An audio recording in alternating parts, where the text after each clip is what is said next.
Hello, everyone. My name is Hannah Feliciano, and I am a licensed marriage and family therapist here in Tennessee. I've been practicing for a little over 5 years, and I currently work at Insight Counseling Centers here in the Nashville area. If you weren't able to join me for the presentation about the mental health challenges to new parenthood, I just wanted to share a little bit about some of the key points and takeaways.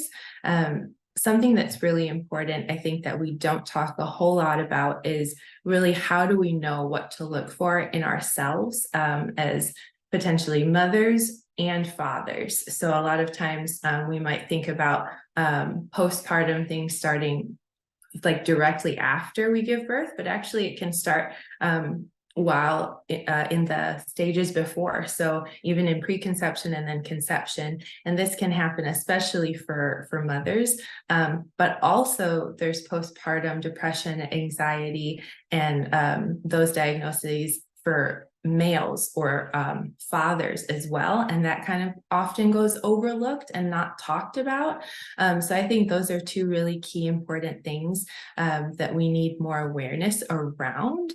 And then just understanding what are some of the diagnoses. And it's obviously everyone kind of talks about postpartum depression, but also there's postpartum anxiety and there's postpartum psychosis.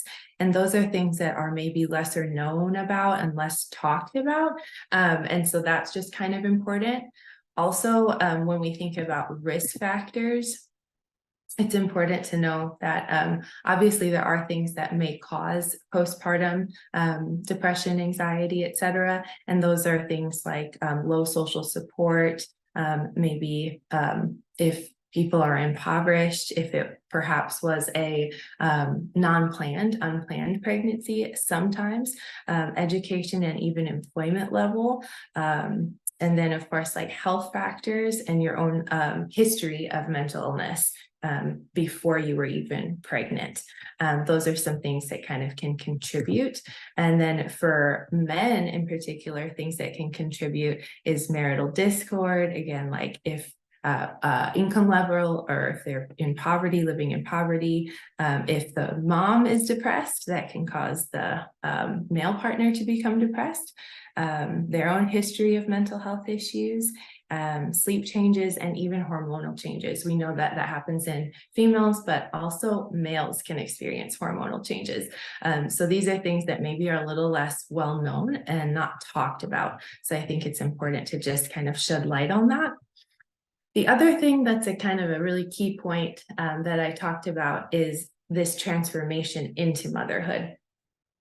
We have a word for it for adolescence, but we don't have a word for it, or we do have a word for it, we just don't talk about it or know about it into motherhood. And that word is matrescence, just like adolescence. And it's that same transition, psychosocial, biological, political, and spiritual that happens anywhere from preconception, and it can last the rest of the lifespan after you become a mother. And this is really helpful because sometimes people don't meet the diagnoses for things like postpartum depression or anxiety. And they're like, but that doesn't make me feel better. I still feel like something's off.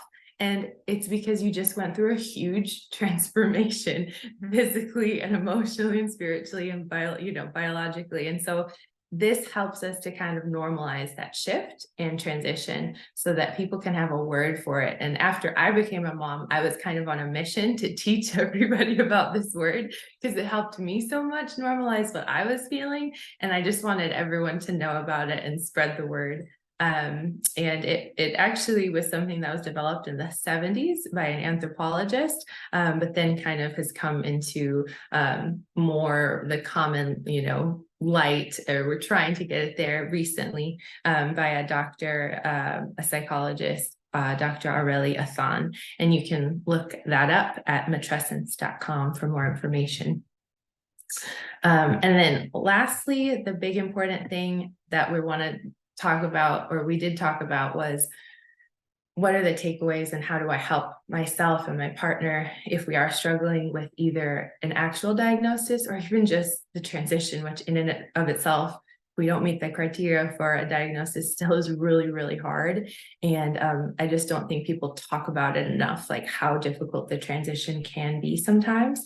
And so things that we know from research that help is just a serene pregnancy. So, and then feeling that support socially during pregnancy and after.